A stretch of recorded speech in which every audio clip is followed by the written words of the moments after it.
5회 시작 함께 하실래요? 안녕하세요. 세상의 모든 정보 아나운서 전주리입니다.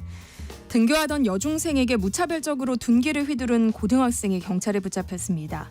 정말 큰일 날 뻔한 상황이었는데요. 가해자는 자신을 만나주지 않아 화가 났다 이런 진술을 했다고 합니다. 답답한 건 가해자가 이미 2달 전에 학교 상담 과정에서 범행 가능성을 언급했다는 점인데요. 이 문제 어떻게 봐야 할까요? 경찰청에 따르면 최근 10대 스토킹 범죄가 급증하고 있다는데요. 어떤 대책이 필요한 건지 잠시 뒤 사건 노트 코너에서 자세히 살펴보겠습니다. 직장 생활을 하다 보면 내가 이런 일을 하려고 회사에 들어왔나 싶은 때가 많죠. 실제로 직장인 10명 가운데 2명가량이 채용 공고와는 다른 근로 조건에서 일하고 있다는데요. 오늘 직장인을 위한 라디오 생존백서에서는 부당 업무 지시에 어떻게 대처해야 하는지 알아볼 예정이니까요. 궁금한 분들 계속해서 함께해 주세요. 저희 방송은 KBS 1라디오 유튜브 채널을 통해서도 실시간으로 시청 참여하실 수 있습니다. 많은 관심 부탁드리면서 KBS 세상의 모든 정보 지금 시작합니다.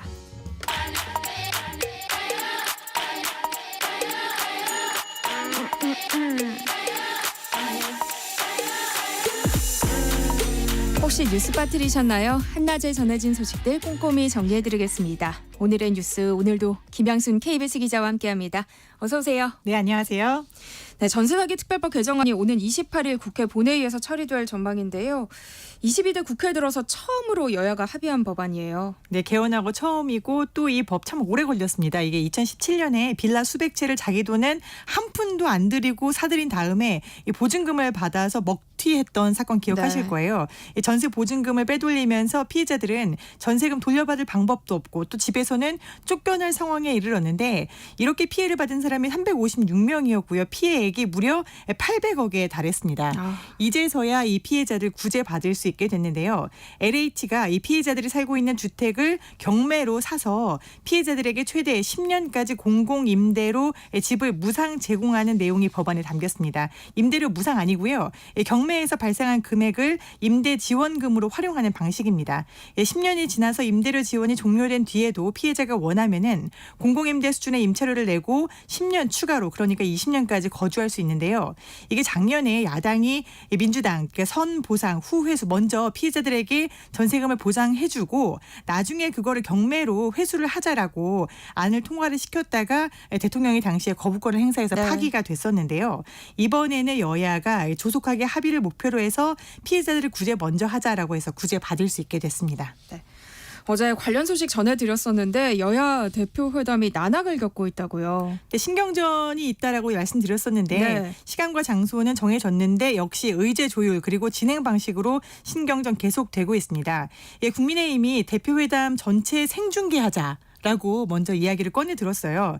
그리고 그 내용으로는 정쟁 중단, 정치개혁, 민생 회복을 의제로 제시하겠다라고 했는데 이게 실무회담 전에 보도가 먼저 흘러나왔거든요. 그랬더니 민주당에서는 아니 실무회담 하기도 전에 먼저 생중계하자는 얘기하면 이거 쇼로 생각하는 거 아니냐라고 격앙된 반응을 보이고 어제 이 실무회담 자체가 열리지를 못했습니다. 네. 예, 어쨌든 여당은 회담을 지금 공개하고 싶어 하는데요. 오늘 오후에 실무회의를 열어서 어떻게 논의될지 소식 들어오는 대로 내일 다시 정리해드리겠습니다. 참 답답한 상황인데요. 우원식 국회의장이 오늘 기자간담회를 열었어요. 네, 조금 전에 기자간담회가 마쳐졌습니다. 아주 굵직한 의제들을 던졌는데요. 먼저 구체적으로는 국회 세종의사당 건립에 속도를 내겠다. 그리고 기후위기 대응을 비롯해서 저출생, 불공정 같은 민생의제 그리고 미래의제에 대해서 국회 내에 기구들을 만들어서 총력 대응 체제를 만들겠다라고 했습니다. 또 개헌을 위해서 자문위를 준비하고 개헌안도 정리하겠다라고 했는데요. 답답하다라고 말씀하셨는데 이렇게 얘기했어요. 정치는 문제가 되는 현실을 변화시킬 때 힘을 갖는다고 생각한다. 다람쥐 쳇바퀴에 머무는 것이 국민이 바라는 정치가 아니라 무책임이다라고 했는데 최근 국회에서 필리버스터 그리고 거부권 계속 이어지고 있잖아요. 네. 이거를 도돌이표라고 비판도 했습니다. 그러면서 이제 다음 달 2일에 정기국회 첫날인데요. 대통령이 참석하는 개원식을 하고 싶다. 즉 협치에 대한 기대감도 표현했습니다. 네, 이런 가운데 오늘 국회 과학기술정보방송통신위원회에서는 이른바 방송장악 3차 청문회가 열리죠. 네, 지금 방송장악 3차 청문회 열리고 있습니다. 야당 의원들이 단독으로 청문회 열고 있고 국민의힘 의원들은 3차잖아요. 연이은 청문회 너무 심하다 반발하면서 퇴장했습니다. 이 쟁점은 방송통신위원회가 선임한 KBS 그리고 MBC 공영방송 이사들의 선임 과정이 적절했는지 여부를 묻는 건데요.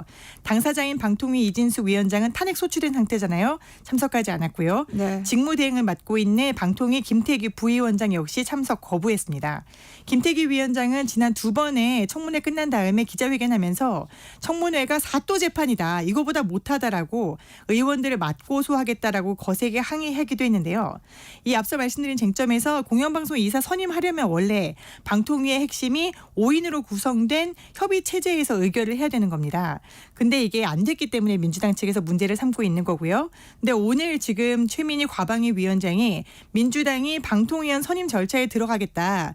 민주당이 2명을 추천할 테니까 윤 대통령을 임명해 주시고 그러면 여야 추천 방통위원들과 함께 공영방송 이사를 재추천하기를 기대한다라고 어떤 대안을 좀 내놓긴 했습니다. 네. 이에 대해서 최영두 과방위 국민의힘 간사가 우리 역시 신속한 5인 체제의 복원을 바란다. 국민의힘이 신의를 지킬 것이다 라고 답했습니다. 야당이 주도하는 이른바 방송장을 3차 청문회에 대해서 국민의힘은 어떤 입장을 보이고 있어요? 국민의힘이 일단 청문회에서 퇴장했는데요. 네. 이 청문회가 재판에 영향을 미칠 수 있다라는 게 가장 큰 반대 사유입니다. 민주당이 이제 위법적으로 억지 청문회를 하고 있는데 이게 지금 재판 개입에 치닫고 있다라고 얘기를 하고 있어요. 이 재판이 뭐냐라고 하면은 방송통신위원장 민주당이 탄핵했죠. 네. 헌법재판소에서 지금 탄핵소추 재판 진행 중이고요. 그다음에 또 다른 재판도 진행 중이기 때문입니다. 네, 이야기가 나와서 말인데요. 방송통신위원회에 대한 법원과 이 헌법재판소의 심리는 어떻게 진행되고 있어요? 네, 먼저 이진수 방통위원장의 탄핵 여부를 가릴 헌재 절차는 다음 달 3일에 시작됩니다. 피청구인인 이 위원장 그리고 법률 대리인 또 탄핵 심판을 청구한 국회 측 이렇게 3자가 모여서 변론 준비 기일이 3일 오후 2시로 잡혀져 있어요. 하필이면 정기국회가 개원하는 날인데요. 이제 국회는 이 위원장이 당일 회의를 열고 2인 체제로 공영방송 이사 선임안 의결한 것이 위반이다라고 일단 소추 의결서에 적혀져 있고요. 제적 과반수의 찬성으로 의결한다라고 돼 있으면은 제적은 5명이고 과반이면은 3명 이상이 필요한데 2명이 했으니까 이거 불법 아니냐라고 하는 게 헌법재판소의 쟁점입니다. 네. 말씀하신 또 다른 재판, 이제 다른 소송인데요.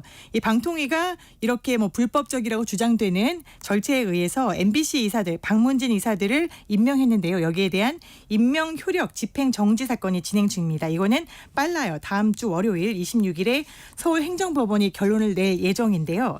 중요하게 봐야 될 것은 이 새로운 이사들에 대한 임명 효력 부분에서 방통위가 2인 체제로 이사 선임을 의결한 것이 효력이 있다라고 한다면은 기각이 될 거고요. 네. 행정 절차가 문제가 있다라고 하면은 이것뿐만 아니라 즉 박문진 이사를 뿐만 아니라 그동안 2인 체제에서 의결해왔던 모든 문제들에 대해서 국회가 되짚어서 문제 제기가 가능해지고 또 앞으로는 지금처럼 위원장, 부위원장 이렇게 2명의 행정행위를 하는 것은 불가능해지게 됩니다. 화제를 좀 바꿔보겠습니다. 어제 기시다 총리가 다음 달 방한할 것이라는 일본 언론의 보도가 나왔는데요. 대통령실은 아직 결정된 사안이 아니라는 입장을 밝혔어요. 네, 기시다 일본 총리 9월 초에 한국 방문해서 윤 대통령과 안보 분야 등에서 협력 강화 기조를 유지할 거다라고 어제 교도통신 보도했는데요. 대통령실은 윤석열 대통령이 셔틀 외교 차원에서 만날 용인이 있지만 아직 결정된 사안은 없다라고 밝혔습니다. 그러면서 이 기시다 총리가 한국 방한하겠다라는 의사는 선거 불출마 결정 이전부터 얘기해왔던 거다라고도 덧붙였는데요. 지금 기시다 총리는 지지율이 사실상 내각 퇴진 수준의 20%대에서 오래 머물러오고 있어서요. 총리 퇴진 선언 즉 다음 선거에서는 입후보하지 않겠다라는 뜻을 밝혔습니다. 네, 외교부가 어제 과거사 문제에 있어서 일본 정부에 성찰을 요구해야 하는 게 아니냐 이런 지적이 나오는 것과 관련해서 입장을 밝혔다고요. 어제 우리가 또 길게 얘기했었지만 김영석 독립기념관장 임명 또 이제 두쪽난 광복절 행사 같이 최근 일련의 상황에서 윤석열 정부가 일본의 미온적인 자세를 보이고 있다는 지적 계속됐었는데요. 네. 외교부가 여기에 대해서 여론을 좀 잠재워야겠다라고 판단을 한 것 같습니다. 그래서 외교부 브리핑이 어제 미래의 바람직한 양국 관계를 만들어가자는 취지에서 일본에게 역사에 대한 즉시 그리고 겸허한 성찰을 지속적으로 촉구해온 바가 있다라고 밝혔고요. 그다음에 일본 정부는 김대중 우부치 선언에서 식민 지배로 인해 한국 국민에게 대다수의 손해와 고통을 안겨줬다는 역사적 사실 이미 겸허히 받아들였고 식민 지배에 대한 통절한 반성과 마음으로부터의 사죄를 표명했다라고도 다시 한번 설명했습니다. 외교부 당국자는 브리핑 이후에 기자들과 만나서 우리 정부의 입장은 한일 병합의 강제 조약이 우리 국민의 의사에 반해서 강압적으로 체결됐고 원천적으로 무효다라는 입장 일관되게 유지해오고 있다라면서 계속되고 있는 역사관에 대한 비판 여론 잠재워보겠다고 다시 한번 얘기하고 있습니다. 그런가 하면은 이제 일제강제 동원 피해자 지원재단 즉 일제강점기 당시에 우리나라의 강제동원 피해자들 있었잖아요. 이분들 위해서 우리나라 기업들의 기부금으로 지원을 해주기로 재단 만들었었는데 네. 올 들어서 아무도 기부를 하지 않았었다고 합니다. 그런데 어제 이제 이영애 씨가 처음으로 1억 원을 기부했습니다. 네, 이런 가운데 국가보훈부가 광복회가 정치적 중립 의무를 위반한 게 아닌지 내부 검토를 하고 있다는 사실이 알려지면서 논란이 일고 있어요. 국가유공자법에 따라서 광복회는 특정 정당 또 후보자를 지지하거나 반대하는 것 같은 일체의 정치 활동을 할 수 없다라고 규정되고 있어요. 그런데 이제 이번 광복절 행사에서 김감년 광복회 독립영웅 아카데미 단장이 대통령은 물러나라 정치적인 발언을 했고요. 또 야당 정치인 100여 명이 참여를 했는데 여기에 대해서 국가보훈부가 조사를 하겠다라고 나선 겁니다. 여기에 대해서 광복회는 국가보훈부로부터 아직까지 조사 내용 전달받은 것은 없다라고 밝혔고요. 김감년 단장의 축사 발언은 돌발적인 내용이다라고 해명을 하기도 했는데요. 이종찬 광복회장이 입장문을 냈습니다. 그리고 뼈 있는 말을 던졌는데요. 네. 광복회는 윤석열 대통령의 대일 정책에 실망하고 있다. 내년은 일사늑약 체결의 120주년이고 광복 80주년이고 한일 국교 정상화의 60주년인데 한일이 선진적인 관계로 발전하기 희망한다 하지만 그러자면 먼저 대통령 주변의 옛날 일진회 같은 인사들을 말끔히 청산해라. 광복회는 여도 야도 아니고 정치적으로 매도되고 싶지도 않다. 정치 문제도 아니다. 하면서 일진회라는 발언을 해서 다시 한번 파문을 일으키고 있습니다. 네, 한낮의 교양 파트너 지금 여러분께서는 세상의 모든 정보와 함께하고 계십니다. 다음 뉴스 살펴볼게요. 안창호 국가인권위원장 후보자가 편법 증여를 했다는 의혹이 제기됐어요. 네, 청문회 직전에 나온 내용입니다. 자신의 강남구 대치동 아파트를 장남에게 넘겼는데요. 증여하지 않고 매매를 했습니다. 당시 매매가가 28억 원이었고요. 안 후보자의 장남은 배우자와 공동명의로 이 아파트를 샀습니다. 자, 28억 원짜리 아파트 사는데 대출을 받았냐? 봤더니 아파트 소유 등기부에 근저당 즉 대출 내용은 없어요. 즉 현금으로 28억짜리 아파트를 샀다는 거죠. 네. 근데 이 안 후보자의 장남이 당시에 현금 자산의 보유액이 7천만 원이었습니다. 그러다 보니까 편법 증여 아니냐라는 의혹 나오고 있는데요. 일반적으로 증여세보다 매매로 인한 양도세 훨씬 적고요. 네. 이제 28억 같은 경우에 당시에 10억의 증여세를 냈어야 되는데 이거를 매매로 하면서 뭐 장기 보유, 뭐 1주택 같은 혜택을 받으면은 세금은 5천만 원이라고 해요. 너무 차이가 많이 나죠. 그래서 이 내용을 보려면은 장남이 아버지에게 계좌이체를 했는지 봐야 하는데 안 후보자의 장남은 현재 독립 생계 유지를 사유로 고지를 거부했습니다. 안 후보자에 대한 인사청문회는 다음 달 3일에 열릴 예정인데요. 여성계와 노동계에선 벌써부터 지명 철회를 요구하는 목소리가 나오고 있다고요. 부동산 문제뿐만 아니라 이 안 후보자 인권위의 수장이잖아요. 모두의 인권을 보장해야 하는데 안 위원장의 발언과 시기에 문제가 있다라는 지적입니다. 지난 6월에 안 후보자가 쓴 책 대한민국 헌법인가를 보면은 차별금지법에 대해서 이렇게 얘기했어요. 차별금지법이 제정되면은 신체의 노출 또 그에 따른 성충동으로 인해서 성범죄가 급증할 수 있다. 저에 대해서 여성계가 성범죄가 구조적인 성차별이 아니라 신체 노출하고 개인적인 충동으로 발생한다고? 이게 인식이 맞아?라고 비판을 하고 있고요. 네. 또 동성애를 질병의 확산과 이제 어떤 연결시키고 그리고 소수자 보호를 이유로 국민의 기본권과 인권이 파괴되면 안 된다라고 했는데 자 그러면 소수자는 국민이 아니냐라는 비판도 또 나오고 있습니다. 이제 인권에 대한 기본적인 개념도 정립하지 못하고 있다라는 거센 비판이 있는데요. 노동계 역시 안창호 후보자가 중대재해처벌법 당시 1호로 적용됐던 기업의 변호를 맡았던 것을 문제 삼고 있습니다.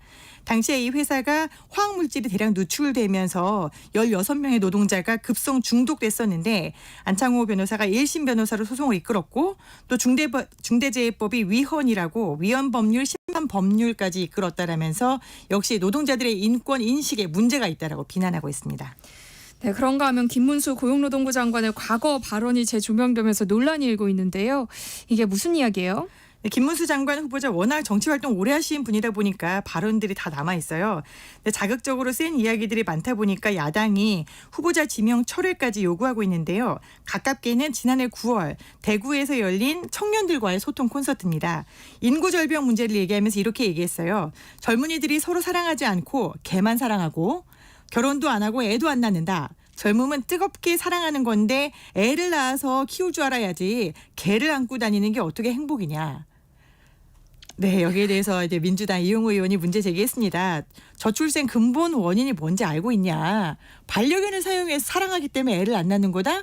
이 인식 정말 문제가 있다라고 했고요. 네. 김문수 후보자 과거 자신의 유튜브 채널에서 노동부 장관 후보자잖아요. 그런데 불법 파업에는 손해배상의 폭탄이 특효약이다. 즉 불법 파업을 하면 손해배상 청구를 때려야 된다라는 발언도 했었습니다. 그래서 노조에 대한 적대적인 인식을 가감 없이 밝혔는데 김 후보자는 이 같은 문제 제기에 대해서 내 발언이 뭐가 문제냐. 파업에 손해를 입혔으면은 책임을 져야 하지 않냐. 반노동이라니 도대체 뭐냐라고 강경한 입장을 굽히지 않고 있어서 청문회 과정에서 이 같은 인식 둘러싸고 여야 간의 격한 공방이 예상됩니다. 다음 뉴스도 살펴보겠습니다. 팀원 위메프 정산 지원 사태가 확산되는 가운데 정부가 대책을 내놨어요.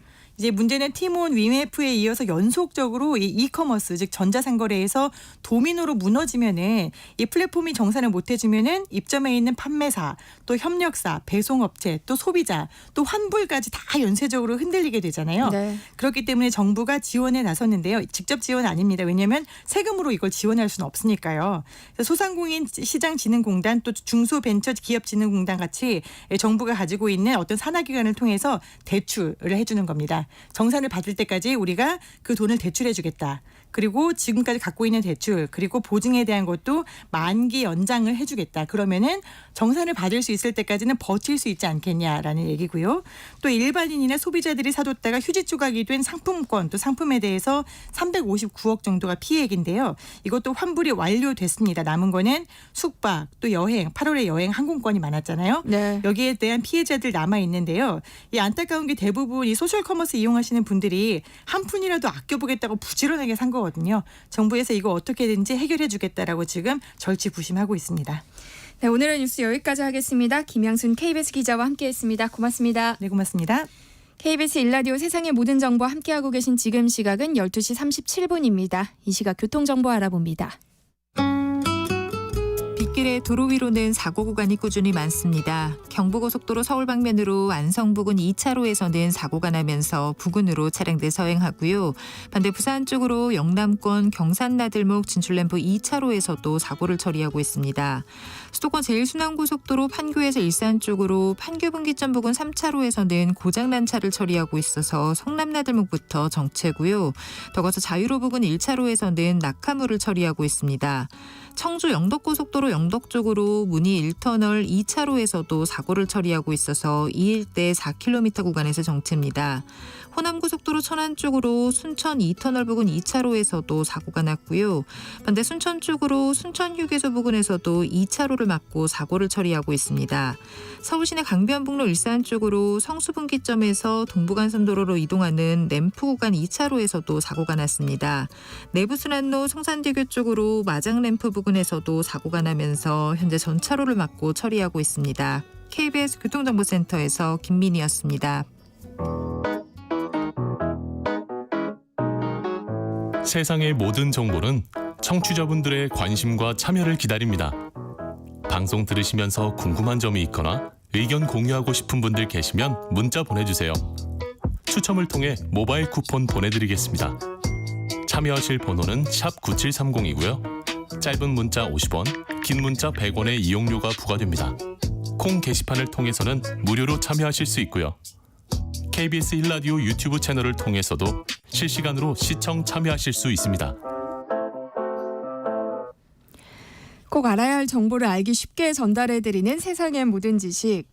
우리 사회를 들끓게 한 사건을 살펴보는 사건 노트 시간이죠. 배상훈 프로파일러와 함께하겠습니다. 안녕하세요. 안녕하세요.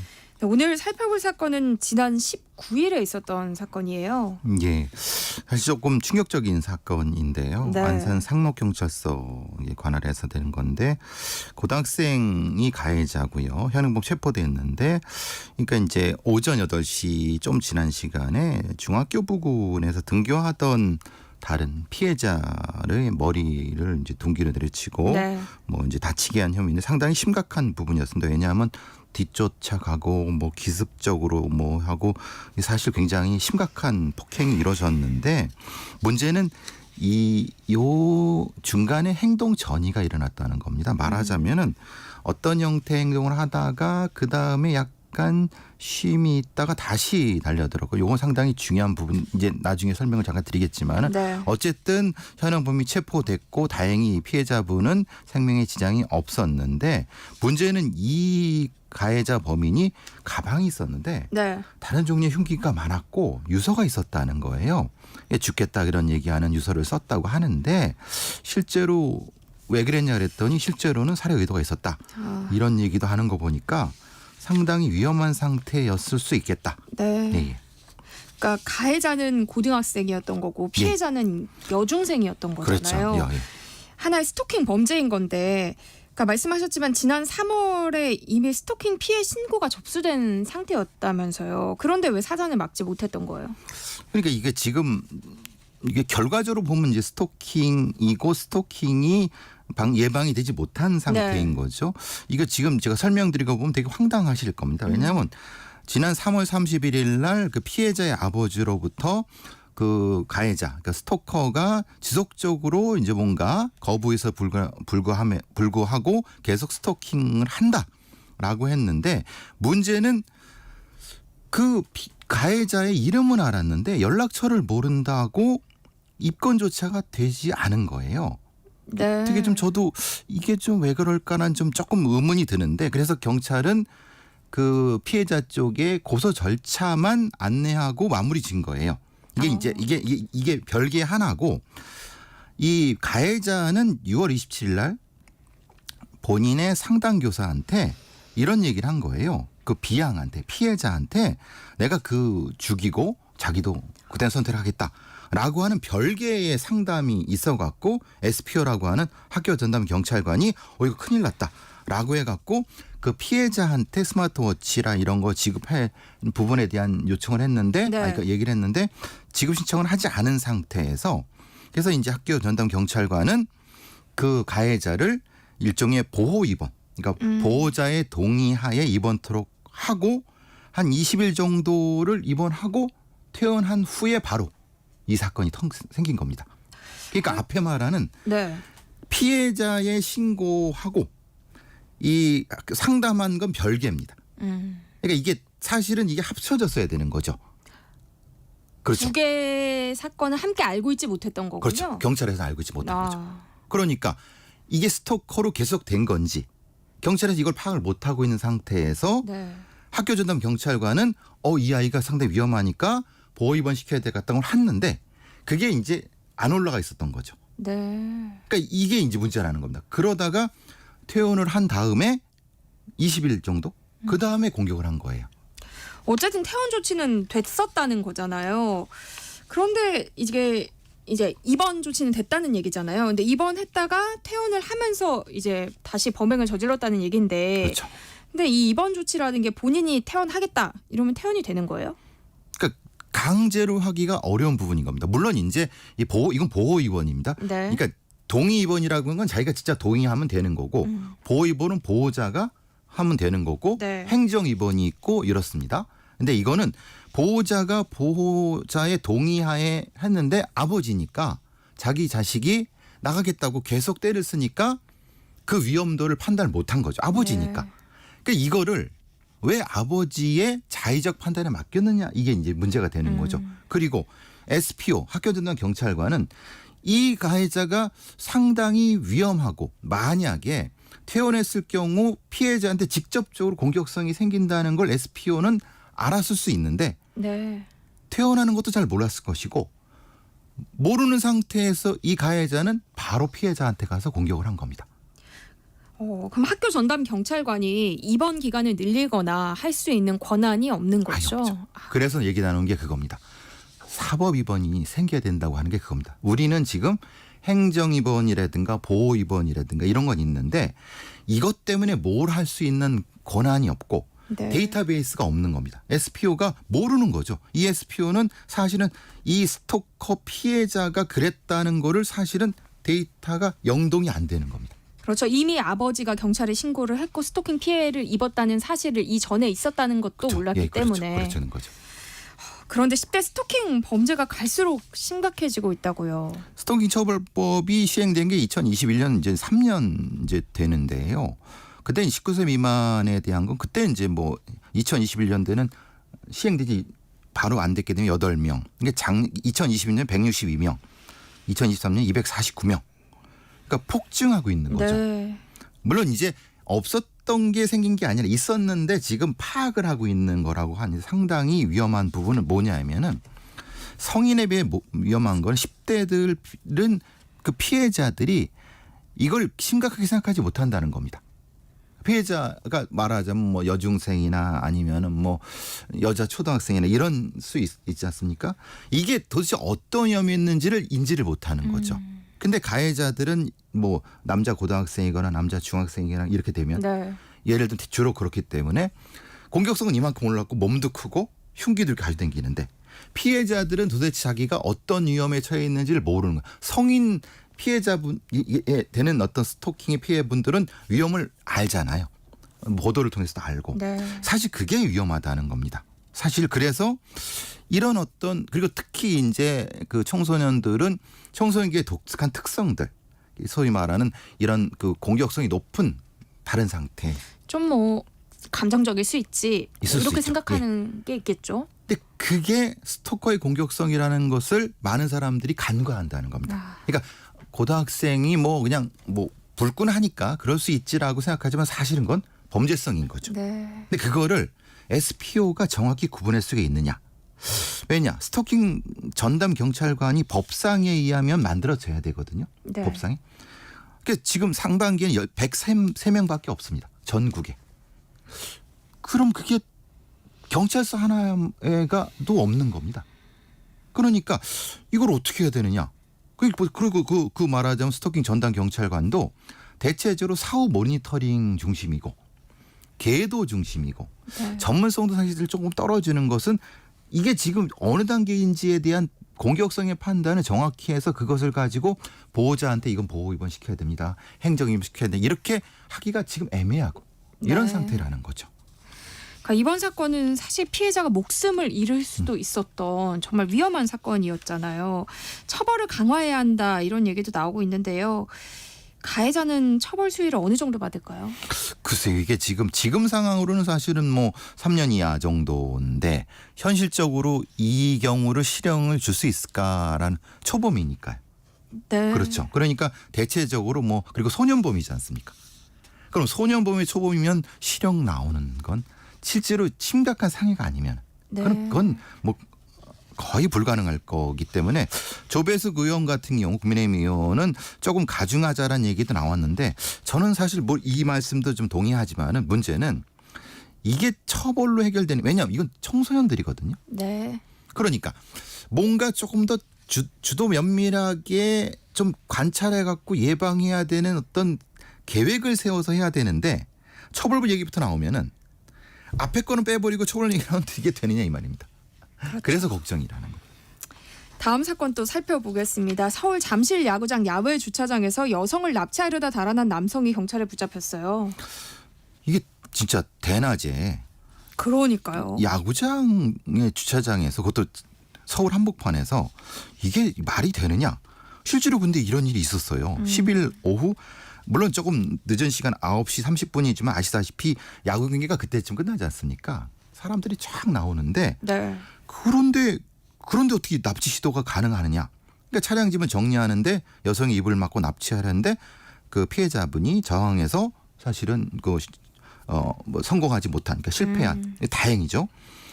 그러니까 장애 잡긴 잡았어요. 문제는 이런 일이 이게 서울 한복판에서 벌어진다는 게 저도 사실은 좀 충격적인 부분입니다. 그런데 지난해 강남의 한 아파트에서도 부녀자 납치 살해 사건이 있었잖아요. 그렇죠. 그러니까 뭐 야구장, 그 주차장이던 아파트 앞이건 CCTV도 많고 오가는 사람도 많지만 이런 범죄가 좀 잇따르다 보니까 안전한 곳이 없는 거 아닌가 이런 생각이 좀 들거든요. 사실 저도 그런 걱정이 듭니다. 왜냐하면 지금 우리가 보통의 국민들의 인식이 CCTV도 많고 경찰도 많은데 저기 어디 뭐 그런 뭐 외진 곳이나 그러겠지라고 생각하는데 그러니까요. 지금은 범죄자들이 그런 거 신경 안 쓰고 바로 공격에 들어간다는 겁니다. 그러면은 경찰력을 어디에 배치해야 되느냐? CCTV만 배치하면 되느냐? CCTV가 있어도 그러는데 그러면 사람 있는 곳에 경찰력을 전진 배치해야 되는 것이 아니냐? 네. 사실 그런 걱정이 드는 겁니다. 그러니까 잡는 거는 어렵지 않아요. 그런데 피해 받은 다음에 뭐가 있겠습니까? 그렇죠. CCTV는 사건이 벌어진 다음에 그렇죠. 보고 뭔가의 조치를 하는 그렇죠. 거니까요. 그러니까 그러면 전진 배치시키면 민간 경비원이든 아니면 뭔가 다른 어떤 모래도 있어야 되는 것이 아니냐. 경찰력만으로 부족하면은 이게 지금 걱정인 겁니다. 그러니까 말하자면 뭐 여러 가지 형태의 BJ든 누구든 이런 형태로 당할 수 있는데 당하기 전에 뭔가를 해야 된다라는 그 고민이 참 어렵습니다. 그러니까 뭔가 예방 조치가 더 필요하다라는 말씀이신 거죠. 예방 조치, 전진 배치. 네. 그렇죠. 예. 마지막으로 한 사건 더 살펴보겠습니다. 인하대 학생들이 모인 단체 대화방에서 딥페이크 범죄가 발생해서 경찰이 수사 중이라고요. 근데 인하대 쪽에서는 인하대를 쓰지 말라고 합니다. 왜냐하면 이건 가해자고 상관없고 피해자분들이 인하대 관련된 분들인데 네. 그래서 인하대에 대한 조금 안 좋은 이미지 때문에 조금 근데 어쨌든 이게 나온 얘기이기 때문에 일단 쓰는 겁니다. 네. 무려 이제 1,200명 정도가 관련된 어떤 커뮤니티가 있는데 텔레그램 커뮤니티가 있는데 거기에서 이제 피해자의 얼굴을 합성한 성착취물들을 공유해 갖고 지금 문제가 되고 있고요. 피해자분들 한 30여 분이 되시는데 대부분 인하대 재학생이나 졸업생이고 이거 피해자입니다. 가해자가 아니라. 네. 근데 이게 대화방에는 여러 가지 피해자 연락처와 개인 정보가 공유되고 있고 그를 통해서 지속적으로 계속 2차, 3차 가해가 된다. 왜냐하면 그 피해자한테 전화가 가고 계속 텔레그램 오고 뭔가 막 그런 그 가해가 계속 진행된다는 거. 네. ING 현재 진행형이라는 게 문제입니다. 근데 이 대화방 존재를 피해자가 알게 돼서 경찰에 신고를 했는데 수사가 어렵다면서 중단되기도 했다면서요. 이게 불과 4년 전부터 있었던 겁니다. 4년이요? 예, 4년이나 된 겁니다. 근데 그래서 얘기가 됐다가 경찰이 이렇게 좀 어렵다고 해요. 왜냐? 이 텔레그램이 서버가 외국에 있으니까 모른다고 해갖고 사실은 2달 만에 중단해냈는데 서울대 엠번방 사건처럼 피해자들이 직접 나서갖고 가해자를 특정해갖고 잡아다 해서 이게 되는 겁니다. 그러니까 이게 말이 되느냐? 그럼 경찰은 뭐 하고 있느냐? 이게 4년이나 됐고 실제로 1년 2개월 동안 피해자가 추적을 해서 잡은 겁니다. 피해자가. 네. 그러니까 서울대 사건도 그렇고요. 대학가에서 이 딥페이크 성범죄가 계속되고 있는 것 같은데 경찰이 너무 소극적으로 대처하고 있는 건 아닐까요? 변명은 있습니다. 위장 수사가 안 된다. 위장 수사를 해달라. 함정 수사를. 왜냐하면 어차피 뭐 이 텔레그램 그 서버에선 뭐 도와주지 않을 거고 그러면은 위장 수사를 하게 하면 되지 않겠느냐라고 하지만 조금 어려운 거는 그럼 서울대 엠번방 사건은 위장 수사 때문에 잡은 건가요? 나중에 문제가 있어서 잡았잖아요. 그러니까 조금 더 이런 형태를 좀 더 전국적으로 포괄적으로 조직적으로 살펴봐야 되는 것이 아닐까라고 하는 부분이 필요한 거죠. 뭐 처벌 강화도 중요하겠지만 애초에 좀 이런 게시물을 공유하지 못하게 하는 시스템이 필요해 보여요. 그래서 전문 인력이 확충돼야 되는 거 아니냐. 말하자면 세계적인 빅테크 기업 플랫폼 포털 업체가 자발적으로 기술 발전을 해갖고 딥페이크 성범죄에 대한 컨텐츠를 걸러내는 시스템. 네. 국가가 주도해서 해고 세계적인 기업과 해야지 그나마 말을 듣지 경찰 몇 명이 해서 되겠느냐. 그러니까 종합적인 대책이 필요하지 않느냐라는 얘기가 되는 거죠. 네, 사건 노트 오늘 여기까지 하겠습니다. 배상훈 프로파일러와 함께했습니다. 고맙습니다. 감사합니다. KBS 세상의 모든 정보 1부 순서 여기서 마무리하겠습니다. 이어지는 2부에서는요. 세무정 PD의 최신 트렌드 따라잡기, 주 PD의 체험 삶의 현장 코너 기다리고 있으니까요. 계속해서 많은 청취 부탁드립니다. 그럼 전 잠시 후 2부에 돌아올게요.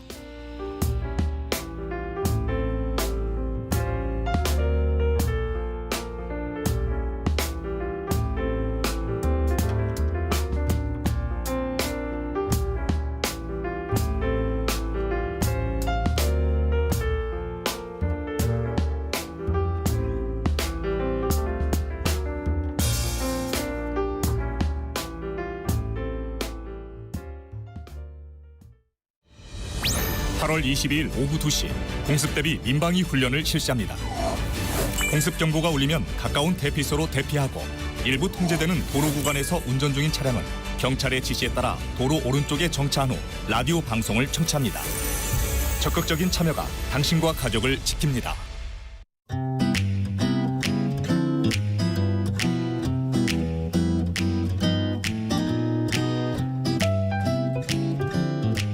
안녕하세요. 바른말 고운말입니다. 다른 사람은 알아듣기도 어려울 정도로 혼자 작은 소리로 이러쿵저러쿵 이야기하는 사람들의 모습. 대개는 뭔가 못마땅할 때 나타나죠. 이런 경우에 궁시렁거리다와 구시렁거리다란 표현을 모두 쓸 수가 있을 텐데요. 그럼 이 중에서 맞는 표현은 어느 것일까요? 일상 대화에서 보면 구시렁거리다보다는 궁시렁거리다를 더 많이 들을 수가 있는데요. 여러분도 궁시렁거리다가 맞는다고 생각하지 않으신가요? 그런데 궁시렁거리다는 바른 표현이 아니고요. 구시렁거리다가 맞는 표현입니다. 구시렁거리다는 못마땅하여 군소리를 듣기 싫도록 자꾸 하다란 뜻의 동사인데요. 구시렁대다와도 비슷하게 쓰일 수 있습니다.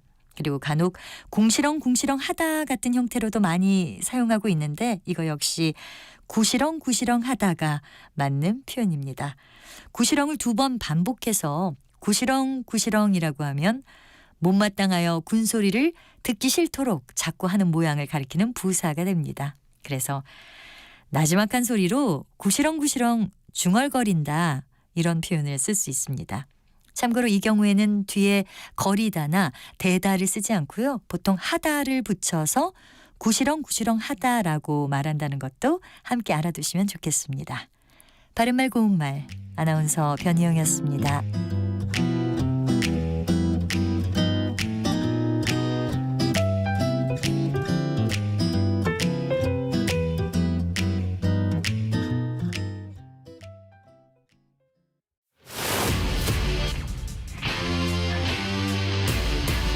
토론에 정답은 없습니다. 토론이 세상을 바꿀 수도 없습니다. 하지만 질문은 새로운 세상을 만들 수 있습니다. 질문으로 올바른 세상을 만드는 첫걸음. 평일 저녁 7시 20분 KBS 열린 토론.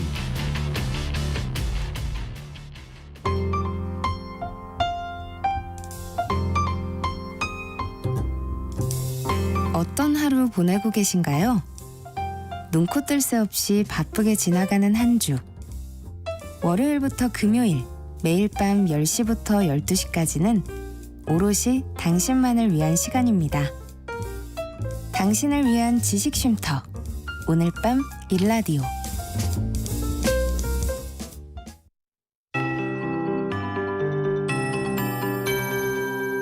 KBS 58분 날씨. 태풍이 남긴 비구름의 영향으로 전국 곳곳에 비가 오고 있습니다. 특히 서울을 포함한 수도권과 강원 내륙, 충남 북부와 제주도 동부 지역에는 지금 호우특보가 발효 중이고요. 벼락과 돌풍을 동반해 시간당 20에서 30mm의 강한 비가 쏟아지는 곳이 있습니다. 낮까지 중부지방을 중심으로 집중호우가 예상돼 주의를 하셔야겠고요. 앞으로 서쪽에서 또 다른 비구름이 다가오면서 비는 내일까지 전국 대부분 지역에 오겠습니다. 예상 강수량은 수도권과 강원 내륙, 충청 중북부 지역은 20에서 많은 곳은 80mm 이상, 그 밖의 지역은 5에서 최고 60mm 정도가 되겠습니다. 바람은 전국적으로 내일까지 강하게 불겠고 특히 지금 중부 서해안과 전북 서해안, 제주도에는 강풍주의보가, 서해 남부와 남해상에는 풍랑주의보가 발효 중입니다. 한편 밀물의 수위가 1년 중 가장 높아지는 백중사리 기간이어서 침수 피해가 우려돼 해안가 저지대에서는 주의를 하셔야겠습니다. 폭염특보는 여전히 전국 대부분 지방에 발효 중입니다. 오늘 낮 기온이 서울 30도, 대전, 강릉, 부산 32도, 광주 33도, 대구와 제주는 34도까지 오를 전망입니다. 현재 서울의 기온은 27.9도입니다. 송소진입니다.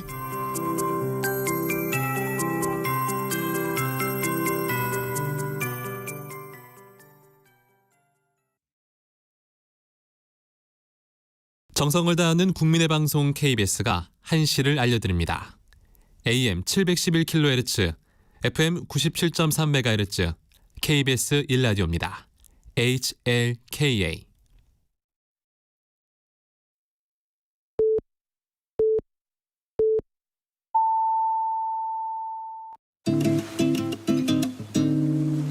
나른한 오후를 책임질 영양 만점 지식 비타민. 세상의 모든 정보.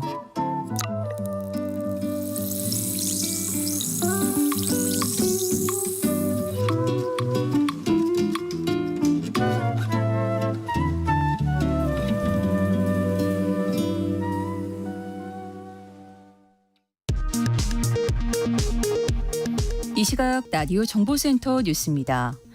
윤석열 대통령 배우자 김건희 여사의 고가 가방 의혹 검찰 수사가 종료됐습니다.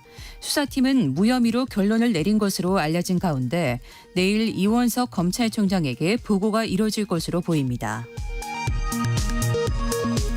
가계대출 증가세가 가팔라지는 가운데 금융당국이 예고된 대출 규제를 차질 없이 시행하는 등 관리를 강화하겠다고 밝혔습니다. 금융위원회는 금융권이 엄정한 상환능력 심사를 통해 대출 실행 여부나 한도를 꼼꼼히 살펴주길 기대한다고 말했습니다. 정부가 여름철 코로나19 유행의 확산세는 다음 달부터 꺾일 것이라고 전망했습니다. 또 현재 국내 코로나19 치명률은 0.05%로 계절 독감과 유사하다고 평가했습니다. 다만 60세 이상 등 고연령층은 집중보호가 필요한 상황이라고 밝혔습니다. 미국 민주당이 전당대회 이틀째 행사에서 해리스 부통령을 민주당의 대통령 후보로 공식 추인했습니다. 해리스 부통령은 오는 22일 대통령 후보 수락 연설을 하고 집권 비전을 제시할 예정입니다. 지금까지 라디오 정보센터 뉴스 정한나였습니다.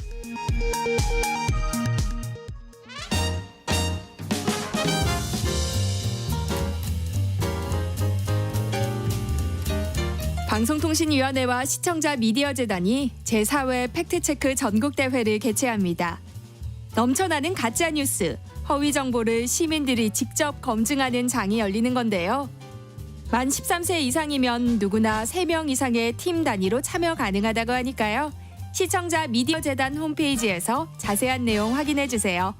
대상팀에겐 방송통신위원회 위원장상과 100만 원의 상금, 그리고 총 15개 팀에게 700만 원의 상금이 수여될 예정이고요. 접수 마감은 8월 30일입니다. 저희 세상의 모든 정보 청취자 여러분들도 많은 관심 부탁드립니다.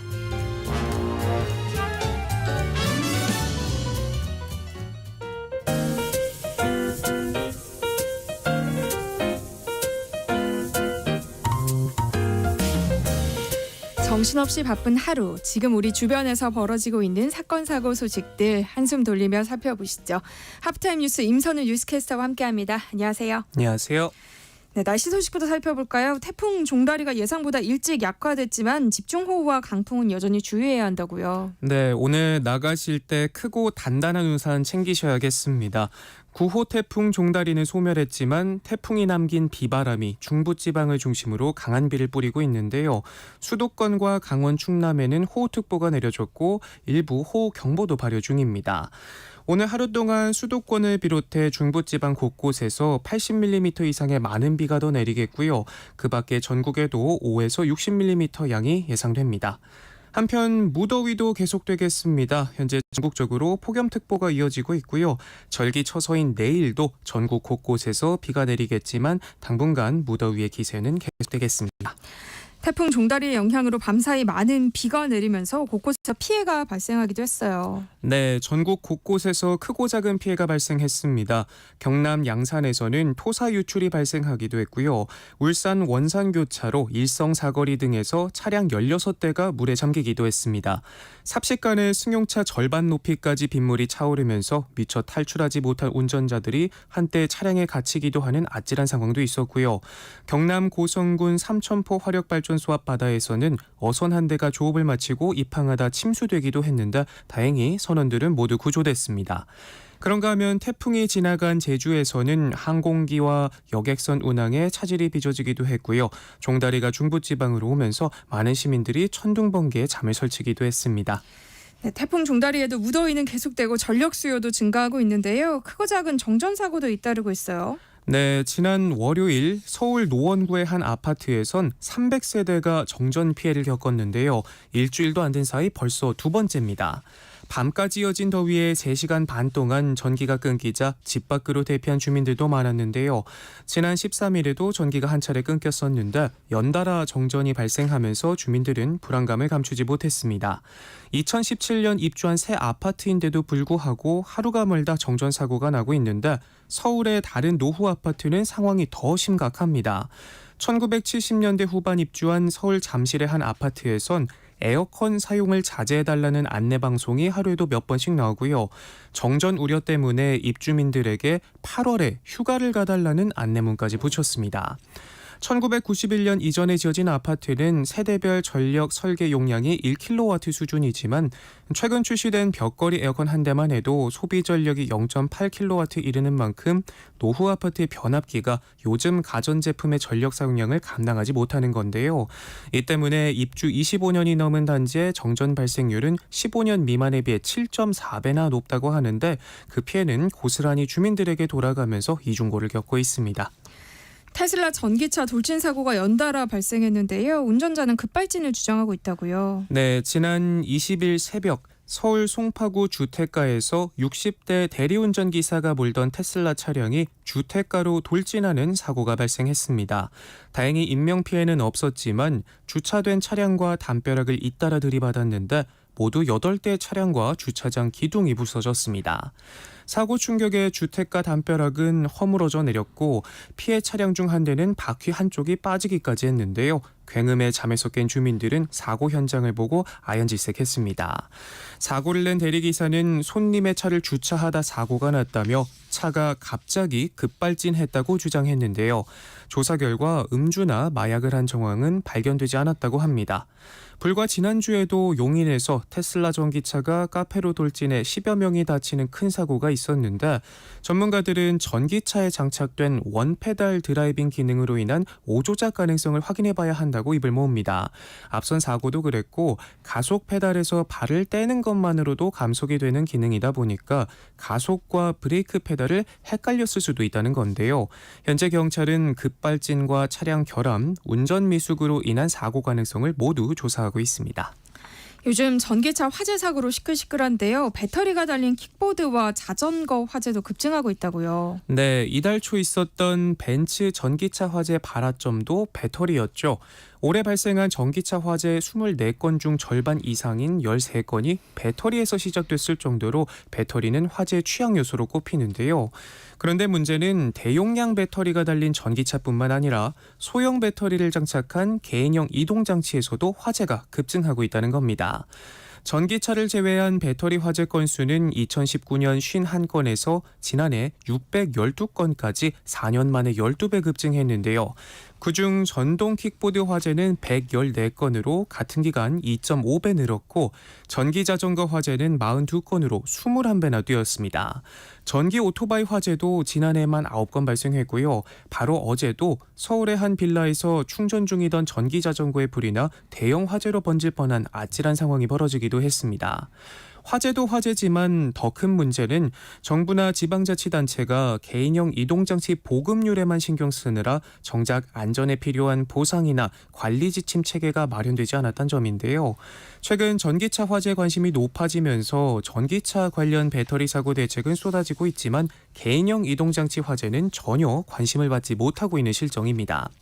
실제로 지난달 제주에 사는 한 시민은 평소처럼 주차해둔 전기 오토바이에 갑자기 불이 붙어 오토바이가 다 타버렸는데 사고 수습을 위해 보험사에 연락했더니 황당한 답이 돌아왔다고 합니다. 보험 약관상 주행 중일 때만 보험 처리가 가능하다란 답변이었는데 올해 발생한 전기차 화재 24건 중 19건이 주차 혹은 충전 중일 때 발생했다는 점을 감안하면 주행 중 사고만 보상한다는 약관은 현실과 상당히 동떨어져 보입니다. 전문가들 역시 개인형 이동장치의 경우 차량에 비해 배터리가 외부에 노출될 수밖에 없는 구조 특성상 화재 위험성을 간과해서는 안 된다고 입을 모으는데요. 전기차에 비해 안전인증 절차도 훨씬 부족해 화재에 취약하고 대여용으로 노상에 무더기로 방치해두는 경우가 잦아 더 큰 주의가 필요한데도 여전히 관리는 사각지대에 놓여있는 모습입니다.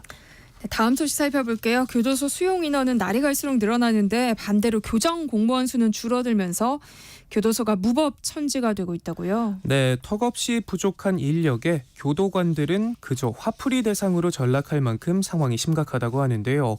죄수사의 폭행 사건은 매년 늘고 교도관 피해도 급증하고 있는데 실제 사례부터 몇 가지 짚어보겠습니다. 교도소 내 폭행 사건으로 지난해 7월 수원지법에서 징역 2년의 실형을 확정받고 재수감된 70대 남성은 얼마 지나지 않아 다른 재소자를 다시 공격해 올해 6월 대구지법에서 징역 1년 4개월을 추가로 선고받았는데요. 함께 지내던 동료 수용자의 얼굴을 플라스틱 볼펜심으로 찌르고 교도관의 낭심을 발로 차기까지 하고 다른 한 교도관은 은금속 재질의 틀니 프레임으로 코를 가격당해 골절상을 입기도 했습니다. 이처럼 폭력성 짙은 정신질환을 앓고 있는 재소자들은 늘어만 가고 난동을 부리는데도 특별감독이 필요한 재소자들을 관리하기에는 교정시설의 업무 과부하가 매우 심각한 상황입니다. 2년 전 5만 1천여 명이었던 교정시설 1일 평균 수용 인원은 지난해 5만 6천여 명에서 올해는 8월 기준 6만 명을 돌파하며 가파르게 증가했는데요. 반면 교정공무원은 2022년 16,800여 명에서 올해 16,000여 명으로 줄었습니다. 직원들은 검찰 조사와 재판 출석 등 출정 업무를 지원하면서 외부 의료시설 진료와 각종 소송 서류 처리까지 도맡아야 한다고 하는데요. 보안 관리와 수용자 개호에 집중하기 어려운 여건입니다. 이 때문에 교정사고가 늘어나는 점도 인력 부족과 밀접한 관련이 있다는 분석이 나오는데 실제 폭행, 치사상 등 수용자 간 폭행 사건은 지난해 895건을 기록했고 2021년 598건, 2022년 789건과 비교하면 급격히 늘고 있습니다. 네. 교도관 등 직원들이 피해자인 사례도 많아지고 있는데요. 지난 2019년엔 불과 66건이던 수용자에 의한 직원 폭행 사건은 2021년 111건, 2023년 190건이 접수됐습니다. 흉악범들을 상대하면서 겪는 고충도 큰데요. 한강 몸통 시신 사건으로 무기징역이 확정된 장대호가 공무집행방해 혐의로 지난해 8월 징역 1년을 추가 선고받은 사건이 대표적인데 비상벨을 누르고 고성을 지르며 난동을 피운 그를 제지한 교도관의 이마를 코로 들이받고 손가락을 꺾는 등 상해를 입혔고요. 전자경비를 도입한다고 해도 교도관은 수용자와 몸으로 부딪혀야 하는 업무가 많아 정신적, 신체적 스트레스에 시달릴 수밖에 없는 그야말로 무법천지가 됐다고 합니다. 대책이 필요해 보이네요. 네. 요즘 치솟는 물가에 뷔페식 음식점을 찾는 발길이 크게 늘고 있다고요. 네, 요즘 한 끼 나가서 먹거나 배달 음식을 시켜 먹으려면 주머니 부담이 만만치 않은데 어린 학생부터 직장인들까지 나이 가릴 것 없이 푸짐한 양을 즐길 수 있는 뷔페식, 무한리필 식당이 문전성시라고 합니다. 외식업계에 따르면 최근 이랜디치 피자몰 중 뷔페식 매장 매출은 지난해 같은 기간보다 21.1% 늘었는데요. 팬데믹이 한창이었던 2022년보다 무려 40% 넘게 증가했습니다. 평일 점심 기준 12,900원 가격에 7종 이상의 피자와 샐러드바 메뉴를 제공하는 점이 입소문을 탔는데 대형 프랜차이즈 피자가 라지 사이즈 기준 4만 원에 육박하면서 상대적으로 저렴한 가격을 앞세워 인기몰이 중이라고 합니다. 과거 지갑 사정이 아쉬운 대학생 고객 위주였던 것과 달리 최근엔 40대 이상 고객도 크게 늘었다고 하는데요. 중장년층은 주로 가족 단위로 방문해 물가에 더욱 민감한데 2020년 23.5%에 불과했던 피자몰 뷔페 매장의 40대 고객 비중은 매년 늘어나더니 올해 1분기 31.7%를 기록했습니다. 다른 외신 업종과 달리 유독 뷔페식 매장이 인기를 끌고 있다는 통계도 나왔는데요. 핀테크 기업 핀다가 인공지능 상권 분석 플랫폼 오픈업을 통해 추정한 결과 지난 6월 뷔페 부분 매출은 1년 전 같은 기간과 비교해 21.9% 증가했는데 카페와 치킨집 등 매출 증가율 상위권에 속한 업종들이 한 자릿수 증가에 그친 전과 비교하면 매우 가파른 성장세를 보여줬고요. 같은 기간 일식과 중식, 양식당 매출은 오히려 뒷걸음질 쳤습니다. 이제는 서민 메뉴라고 부르기도 민망한 치킨 업체들 역시 뷔페식 업장으로 가격 논란 위기를 돌파해내고 있는데요. BBQ는 최근 평일 런치 기준 1인당 8,000원이란 저렴한 가격에 치킨 뷔페를 선보였는데 소문은 SNS를 타고 빠르게 퍼져나가 한꺼번에 너무 많은 손님이 몰려 뷔페 서비스를 잠시 중단하는 해프닝을 겪기도 했습니다. 네. 우리가 또 먹는데 진심인 민족이잖아요. 한 끼 먹더라도 제대로 챙겨 먹어야 하는데 요즘 먹거리 물가가 도통 잡힐 기미가 안 보이는 만큼 당분간 이런 가성비 식당들의 인기는 계속될 것 같습니다. 갈비뼈가 앙상하게 드러났던 갈비사자로 불리기도 한 바람이 기억하실 텐데요. 이 바람이가 최근 1년 만에 딸과 재회했다고요. 네, 사자 부녀가 청주동물원에서 상봉하게 됐습니다. 참 기구한 사연을 가진 부녀가 드디어 남은 여생을 편안히 보낼 보금자리를 찾게 됐는데요.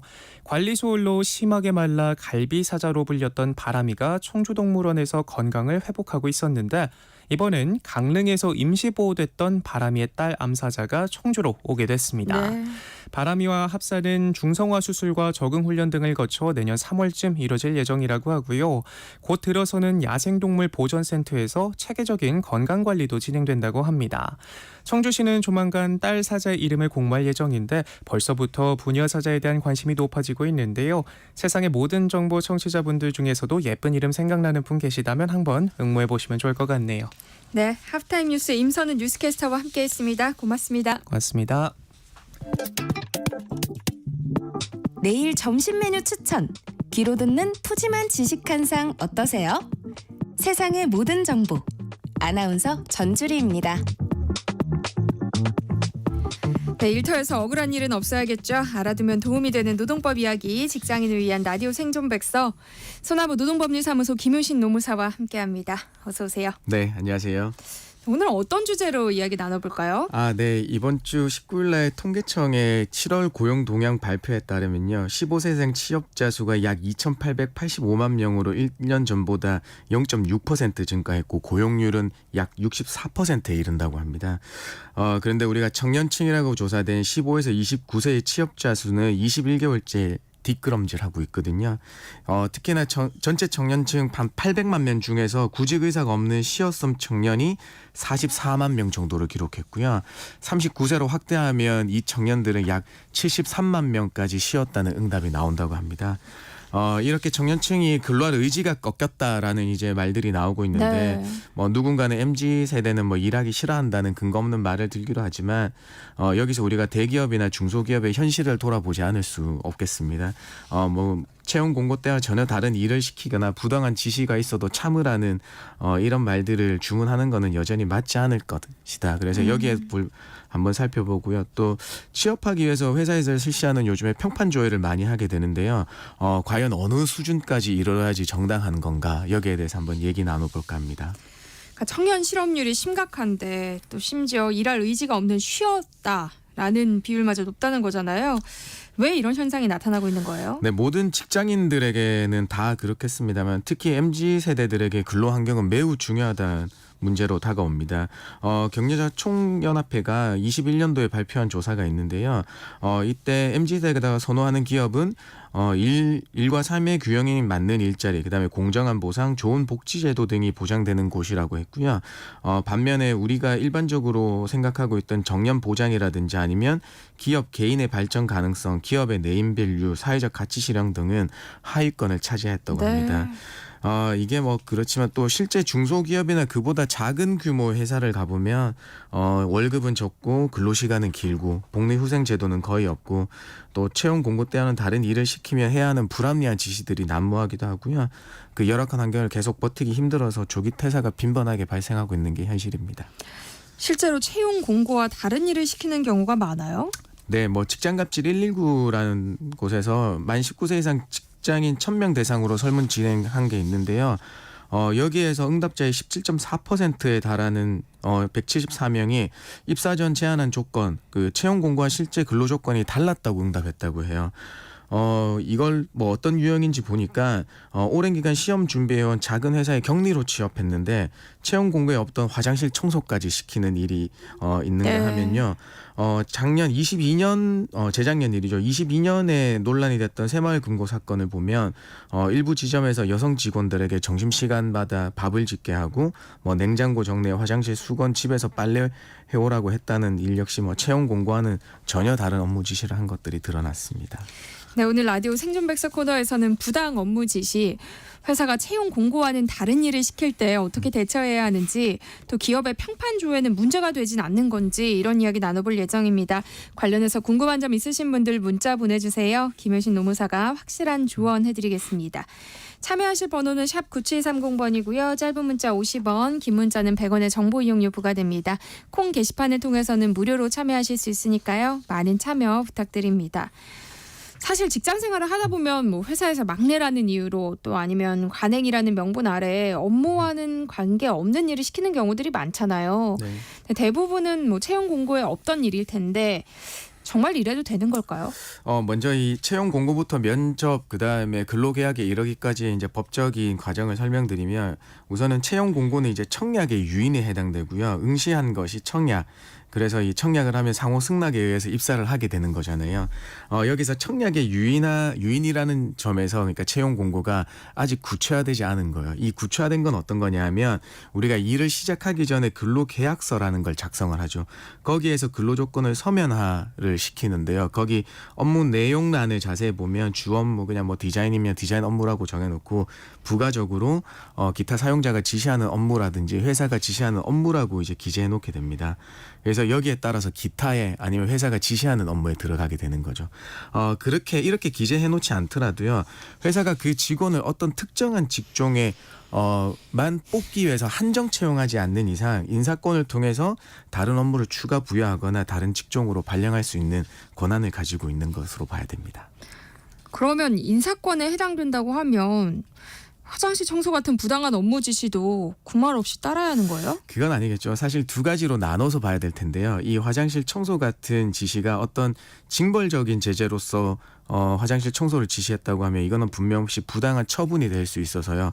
여기에서는 우리가 근로기준법에서 정해놓은 대로 정당한 이유 없이 다른 그 밖에 기타 징벌을 하지 못한다고 규정하고 있어서 여기에서 부당 처분에 대한 구제 신청을 할 수 있습니다. 그래서 여기서 중요한 게 이제 정당한 이유인데요. 이게 인사권에 남용이 없는지를 보게 되는 겁니다. 아까 제가 좀 전에 이제 직장갑질 129에서 이제 소개시켜 준 건데 채용 공고에서 없었던 일을 그러니까 근로계약을 통해서 나중에 가니까 화장실 청소를 시킨다더라. 이제 이 경우하고는 조금 다른 일 같아요. 이거는 이제 부당한 지시라기보다는 그 회사에서의 누군가가 맡아야 되는 일을 이 격리라는 이유만으로 넘긴 거거든요. 그래서 요거는 회사 측면에서 보면 맡은 직무에 포함된 것이라고도 볼 수 있겠습니다. 네. 그러면 이런 경우에는 개선할 방법이 없는 건가요? 이게 뭐 다들 일반적으로 생각하시는 거는 이제 근무 조건이 취업 공고 그러니까 채용 공고하고 다르니까 구제받을 수 있을까 하는 문제인데요. 이거는 근데 좀 쉽지 않을 것 같아요. 우리는 그 채용 절차 공정화에 관한 법률을 두고 있긴 해요. 그래서 2015년부터 시행해오고 있는데요. 여기서는 거짓 채용 광고 등의 금지를 정하고 있어서 채용 광고의 내용이 구직자에게 불리하게 변경해서는 안 되고요. 채용한 후에도 정당한 사유 없이 채용 광고에서 제시한 근로조건을 구직자에게 불리하게 변경해서도 안 돼요. 이걸 어길 경우에는 이제 500만 원의 과태료가 부과될 수 있어서 적용하면 좋을 텐데요. 이 법은 근데 근로자 30인 사업장부터 적용이 돼요. 그러니까 이 작은 사업장에서는 적용이 어렵다는 점을 말씀드리겠습니다. 네.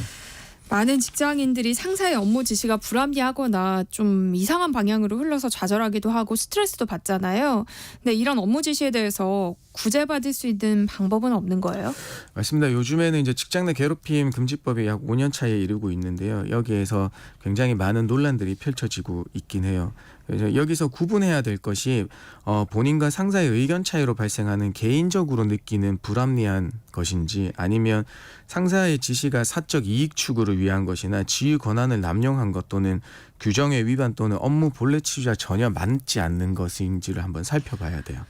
그러니까 이게 전자의 경우에 같은 경우에는 조직 생활에서 당연히 발생하는 의견 차이로 따른 것이니까 부당 지시라 볼 수 없는 측면이 강할 수도 있지만 후자의 같은 경우에 아까 말씀드린 뭐 본래 취지와 전혀 맞지 않거나 규정 위반이 됐거나 사적 이유를 추가한 거는 분명한 부당 지시가 맞거든요. 그래서 이 지시는 이행하지 않더라도 나중에 징계 사유로 삼을 수 없다는 게 우리의 판례의 입장입니다. 그런데 업무 분장 또는 업무 지시가 불합리하면 이게 직장 내 괴롭힘에 해당될 수도 있지 않아요? 맞습니다. 좀 전에 말씀드렸다시피 이 법으로 제재할 수 있는 영역은 이 업무상 적정 범위를 넘어선 것인지 여부입니다. 그러니까 해당 지시를 하는 과정에서 뭐 강압이나 강요적인 언사 또는 모욕적 표현에 해당되는 거면 당연히 업무상 적정 범위를 넘어선 거라고 판단할 수 있겠죠. 근데 이게 뭐 상사의 발언이 다소 부적절하긴 하지만 이례적 발언에 그치는 경우들이 있어요. 여기는 이제 정신적 고통을 주는 행위라고 보고 있지 않아서 업무상 적정 범위에 또 넘어서지 않는 것이다라고 판단합니다. 근데 물론 업무 분장을 통해서 정당한 이유 없이 상당 기간 동안 업무와 무관한 일을 시키는 경우들이 간혹 가다가 있습니다. 이런 경우에는 당연히 업무상 적정 범위를 벗어났다고 보는 것이 일반적입니다. 그러면 어떤 해법이 필요한 걸까요? 이거는 사실 이제 법으로서 재단할 수 있는 영역이 그렇게 딱 나눠질 수가 없는 영역이에요. 그래서 뭐 우리 하급자 입장에서는 뭐 자신이 맡게 된 업무가 어쩔 수 없이 떠밀려서 하는 업무가 아니라 그러니까 업무상 필요성에 따라 수행한 업무여야 한다는 게 이제 최소한 납득되는 과정이 있어야 될 것 같고요. 상사와 부하 직원과의 대화에서 이 우리 상사분께서 무조건 일방적인 지시 명령이 아닌 일단은 양해를 구하는 과정이 이제 필요할 거다. 네. 결국에는 우리 상사 리더십이 제대로 발휘되고 있는지를 봐야 되는 영역이라고 생각합니다. 네, 요즘은 경력 채용이 아닌 신입 채용에서도 경력직을 지원하는 경우들이 많고 또 네. 채용 형태도 대규모 공개 채용이 아니라 수시 채용이 좀 많잖아요. 맞습니다. 그래서 그 과정에서 평판 조회를 하는 경우들이 많다고 하던데요. 정확하게 평판 조회란 뭘 말하는 거예요? 이제 예전 같았으면 신입사원 들어오면 차근차근 성장하게 한다는 이제 정책들 기조들이 있었는데요. 지금은 뭐 중소기업이나 뭐 대기업 할 것 없이 즉시 전력을 원하고 네. 있습니다. 채용 리스크를 최소화하고 싶어 하는데요. 이 평판 조회라는 이 사람이 어떤지를 주변에서 조사하는 거예요. 그래서 예전에는 뭐 누구하고 연결되어 있는지 아름아름으로 해서 방식으로 진행됐긴 했는데요. 요즘에는 기업화된 전문 플랫폼 서비스까지 나타나서 그걸 이용하고 있다고도 합니다. 그런데 지원자 동의 없는 평판 조회는 좀 문제의 소지가 있지 않을까 싶기도 하거든요. 평판이라는 게 어떻게 보면 개인정보에 해당되는 거잖아요. 네, 맞습니다. 이제 개인정보는 어떤 거냐면 개인의 신체, 재산, 사회적 지위, 신분 등에 관해 알 수 있는 모든 정보를 말하는 거거든요. 일각에서는 개인정보가 개인을 표시할 수 있는 특정 정보나 일반 정보가 2개 이상 결합한 경우니까 평판은 여기에 해당되지 않는 것이니까 이게 뭐 다른 개인정보에 해당되지 않는다 이런 말들이 있을 수 있는데요. 네. 평판 조회를 하는 과정에서 사회적 평가가 수반될 수 있죠. 거기에서 사회적 신분에 대한 노출이 이루어질 수 있으니까 회사가 지원자 동의 없이 평판 조회를 하면 개인정보보호법 위반이 될 수 있으므로 주의를 요하게 됩니다. 그래서 우리는 지원자는 뭐 회사의 비밀을 알게 된 걸 그걸 누설하지 말아야 될 그 의무가 있지만요. 회사 역시 이 지원자에 대한 비밀을 누설하지 않을 의무가 있는 거예요. 그렇기 때문에 이걸 통해서 뭐 평판 조회를 하는 과정에서 비밀 준수 의무를 위반하면 안 되겠습니다. 최근 쿠팡에서 과거 근무한 인물들의 신상 정보는 별개로 이 건강 상태나 근태를 기록한 소위 블랙리스트를 작성해서 논란이 일기도 했잖아요. 네. 네, 근로자들은 사측의 재취업을 막기 위해서 블랙리스트를 작성한 거다 이렇게 주장하고 있는데요. 이게 사실이라면 이거는 취업 방해에 해당되는 거 아닌가요? 맞습니다. 우리 이제 그 근로자분들이 우리 근로기준법에서 정한 이제 취업 방해라고 주장한 반면에 우리 기업에서는 사업장 내 성희롱, 뭐 절도, 폭행 등을 행위를 하는 사람들부터 직원들을 보호하기 위한 필요한 조치라는 주장이 맞붙었어요. 그다음에 예전에 이제 사례가 하나 있는데 마켓컬리라는 데서 500명의 일용직 구직자들의 성명과 전화번호 등이 적힌 블랙리스트를 작성했다는 이유로 고발됐는데요. 네. 그 당시 때 이제 고용노동부에서는 이 법 위반이다라고 해서 검찰에 기소 의견을 송치했지만 검찰에서는 혐의 없음으로 불기소 처분했습니다. 그러니까 그 이유를 보니까 취업 방해 금지 규정은 근로자가 퇴직 후에 타 업체에 취업하는 것을 전제로 하니까 여기서 자신의 근로자를 채용하는 데 참고하기 위한 거나 관리하기 위해 명부를 작성 사용한 행위는 채용 인사권의 행사의 범위라고 판단했습니다. 네. 네. 그런데 요즘 이미 합격 통보를 받은 상황에서 뒤늦게 평판 조회를 통해서 입사를 취소하는 경우도 있다면서요. 이건 정말 억울할 것 같은데요. 네, 맞습니다. 요즘에 특히나 이 입사 전에 채용 취소하는 경우들이 많아요. 이게 채용 절차를 통해서 최종 합격 통지를 받았다고 하면 이분께서 출근하기 전까지 기간을 채용 내정이라고 하는 거거든요. 네. 그래서 보통 입사 후에 근로계약서 작성하니까 채용 내정 기간에는 근로계약 관계가 성립하지 않아서 뭐 내성 취소를 해도 괜찮다고 이제 말씀하시는 분들이 있는데 이 법원은 회사가 채용 내정 통지하면 회사와 근로자 사이에는 근로계약 관계가 성립하였고 그 이후에 채용 취소 통보는 부당해고라고 보고 있습니다. 네. 그러니까 회사가 합격 근로자가 해당 회사에 정식 채용될 것을 기대해서 다른 취업 기회를 포기하게 된 거잖아요. 그렇게 네. 포기시키게 된 거니까 채용 내정 취소하면 손해배상 책임할 게 생긴다라고 말씀드리겠습니다. 네, 오늘은 부당 업무 지시, 회사가 채용 공고와는 다른 일을 시킬 때 어떻게 대처해야 하는지, 또 기업의 평판 조회로 부당하게 피해를 입었다면 어떻게 해야 하는지 이야기 나눠보고 있는데요. 관련해서 궁금한 점 있으시거나 법적인 조언이 필요하신 분들 계시다면 문자 보내주시기 바랍니다. 김효신 노무사가 상담해드리겠습니다. 노래 한 곡 듣고 올게요. 이상은의 삶은 여행. 네, 노래 나가는 동안 또 많은 분들이 문자 보내주셨습니다. 5805님. 저는 보안업체의 아파트 출입 보안 업무로 입사했지만 한 달 만에 관리실 소장이 새로 부임하면서 업무가 좀 바뀌었습니다. 파지 정리와 재활용 분리수거까지 하라는데 하기 싫으면 그만두라고 말합니다. 계약 기간은 3개월 후 1년 연장이고요. 저는 어떻게 해야 할까요? 하셨어요. 사실 원래 경비 업무에서는 경비 업무에만 종사하도록 해서 이 뭐 재활용 분리수거 업무를 하지 못하도록 규정해 놓았습니다만 21년 이제 법이 개정되어서 경비 업무를 수행하면서 일부 재활용 분리수거 업무까지 할 수 있도록 열어놨어요. 네. 그래서 이건 이 기업 사업장 내에서의 업무 분장하고 연관되어 있는 것 같아요. 그래서 이게 결국에는 정당한 이유 없는 처분인지를 다 밝혀봐야 될 텐데요. 뭐 물론 이분한테만 시키면 입에 부당하다고 생각하겠지만 꼭 그런 것만은 아니라고 하면 받아들이시는 게 낫지 않을까 싶어요. 그렇군요. 네. 5401님. 품질 관리 부장으로 입사를 했는데요. 인사, 노무, 세관 업무 등을 시키길래 5년 동안 병행했습니다. 그런데 품질에 문제가 생겨서 거래처 방문 후에 잘 처리했는데 회사에서 업무를 택하라고 하더라고요. 그래서 품질을 택했는데요. 함께 할 수 없다고 말합니다. 이럴 때는 어떻게 해야 좋을까요? 하셨어요. 이거는 뭐 회사에서 결국에는 뭐 정당한 이유 없는 어떤 해고의 권고 같아요. 그러니까 지금은 함께 할 수 없겠다라는 게 이제 해고 발언인 건지 네. 앞으로 나오지 말라는 의미였는지 이걸 확실하게 할 필요가 있거든요.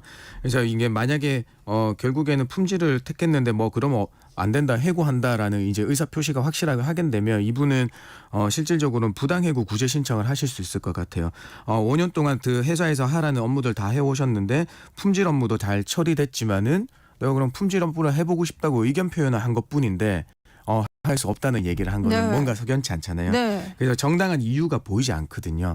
그러면은 부당해고 구제 신청을 하게 되면 어떤 과정을 거쳐서 판단받아 보실 수 있을 것 같습니다. 네, 직장인을 위한 라디오 생존백서 오늘은 여기까지 하겠습니다. 소나무 노동법률사무소 김효신 노무사와 함께했습니다. 고맙습니다. 네, 감사합니다.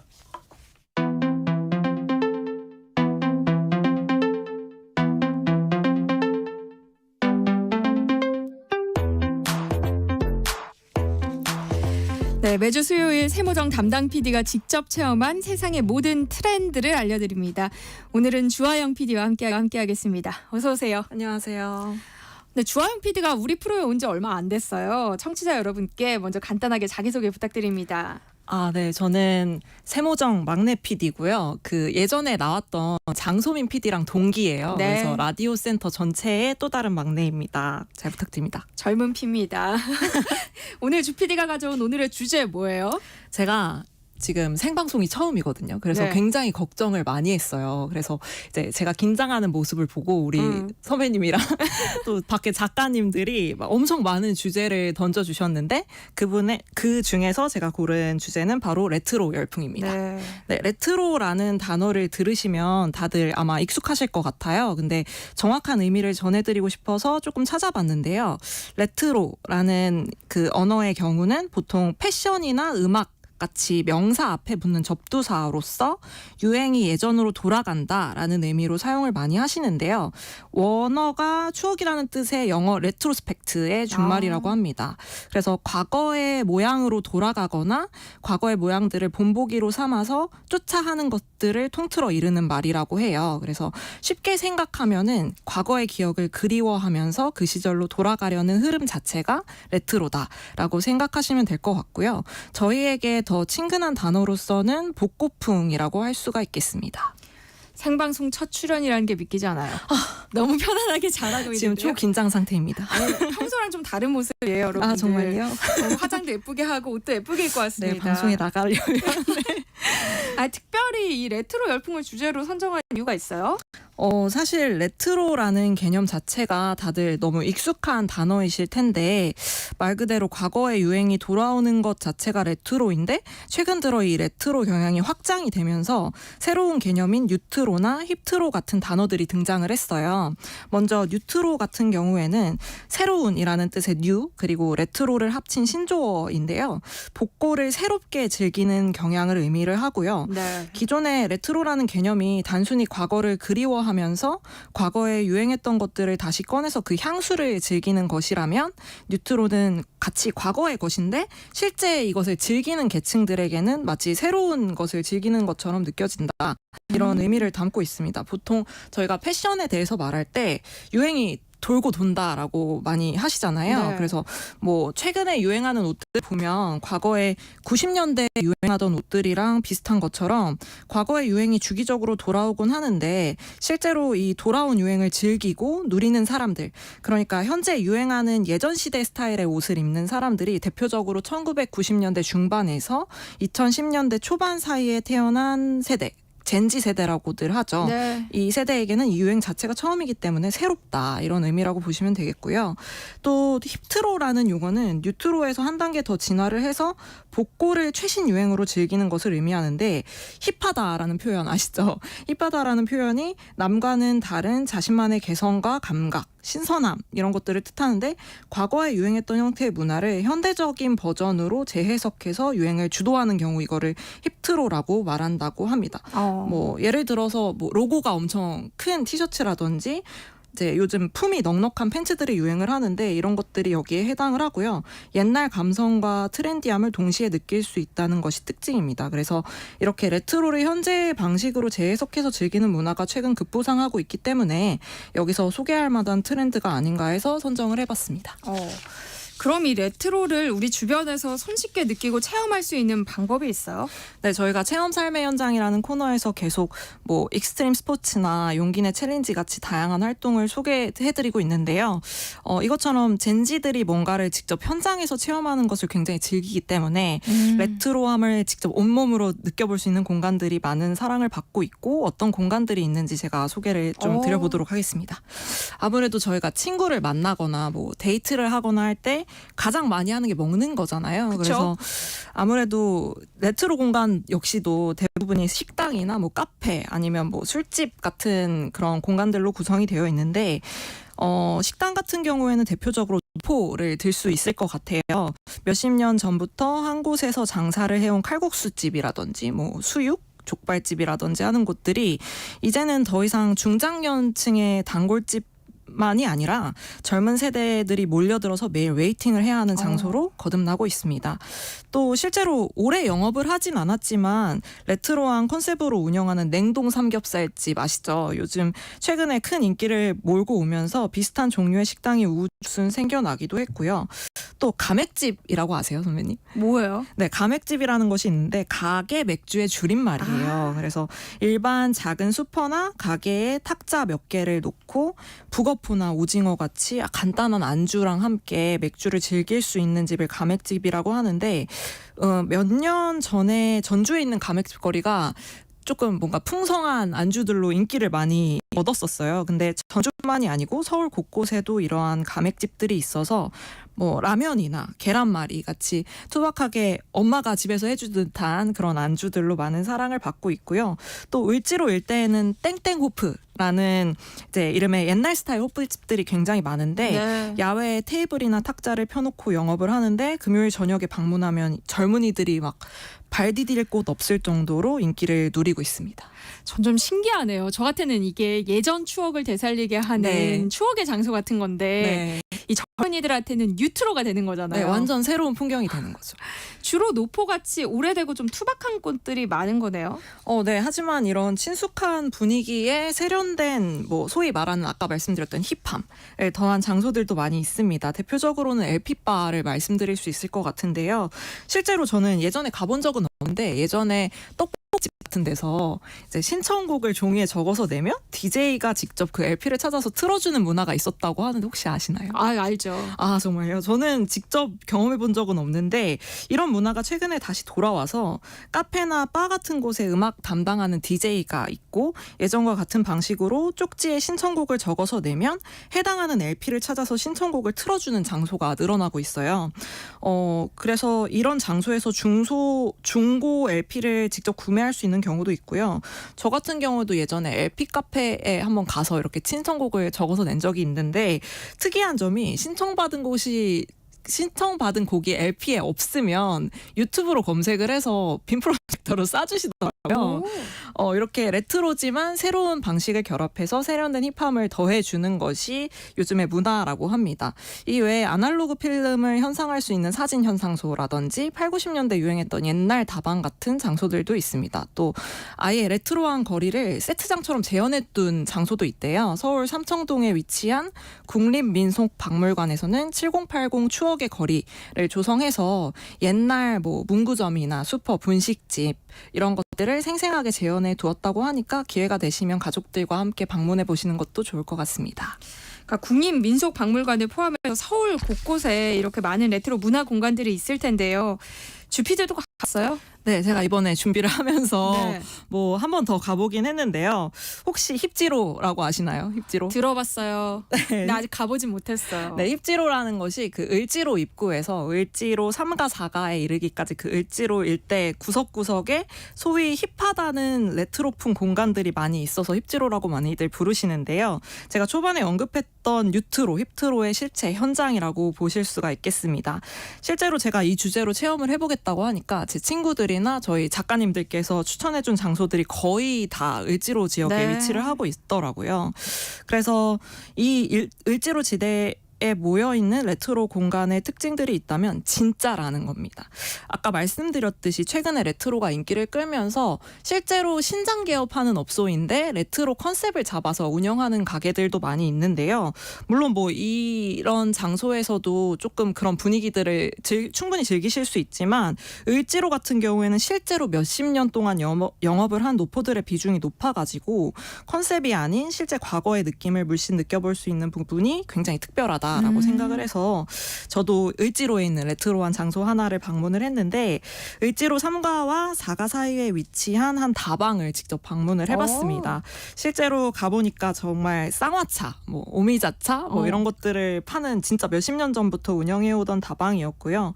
굉장히 의외였던 점이 제가 생각을 해봤을 때 아무리 레트로가 유행을 한다고 해도 실제 오래된 다방이니까 어르신분들이 많이 계시지 않을까 생각을 했는데 젊은 사람들이 훨씬 많더라고요. 그래서 그 중에 한 분과 인터뷰를 한번 해봤습니다. 네, 들어볼까요? 친구가 같이 오자 해가지고 친구가 을지로에 가자고 했는데 혹시 을지로가 좀 그런 레트로한 거로 좀 유명하기도 하니까 근데 찾아봤는데 그냥 뭔가 그런 건 있어요. 되게 막 흉내낸 게 아니고 그냥 원래부터 여기는 막 레트로 이런 거 유행하기 전부터 이 자리에서 했던 데니까 그런 느낌이 남아있고 그리고 약간 여기는 진짜다 약간 뭔가 레트로의 분위기에 맞춰서 만들어진 게 아니고 원래부터 이 자리에 하던 데다라는 평소에 레트로 한 거를 좋아하시는 편인가요? 약간 요즘에 그게 유행이라는 거는 아는 것 같아요. 음악이나 연예인들의 옷 입는 거나 이런 걸 보면 확실히 예전 스타일이 많이 유행하는 것 같아요. 네, 이렇게 현장에는 요즘 유행하는 레트로 중에서도 찐 진짜 레트로를 찾아오신 분들이 많이 있었고요. 네, 평소에 우리가 생활할 때 조금 보기 어려운 소품들이 많이 있었어요. 옛날 라디오라든지 뭐 육각 그 성냥 꽉이라든지 이런 것들이 있어서 이 공간 자체가 젊은 세대들에게 새로운 풍경이어서 굉장히 흥미로워하고 즐거워하면서 분위기를 즐기는 모습을 볼 수가 있었습니다. 그런 모습들을 젊은이들이 촌스럽다거나 그렇게 느끼지 않고 새롭다라고 네, 느낀다는 새롭다, 게 굉장히 힙하다. 신기하네요. 근데 실제로 이런 가게를 운영하시는 분들의 생각도 궁금한데요. 젊은 사람들이 요즘 이렇게 많이 찾아오는 것에 대해서 사장님의 반응은 어땠어요? 네, 그래서 제가 사장님이랑도 대화를 한번 나눠봤는데요. 이것도 음성으로 한번 들어보시겠습니다. 그러면은 여기 다방을 언제부터 하신 거예요? 제가 한 건 22년부터 얼마 안 되셨어요? 6월부터 했고 원래 저희 시 고모님이 84년도부터 리뉴얼을 했어요. 원래 여기 다방은 1대, 2대 사장님이 이제 바뀌면서 저희 고모님이 3대.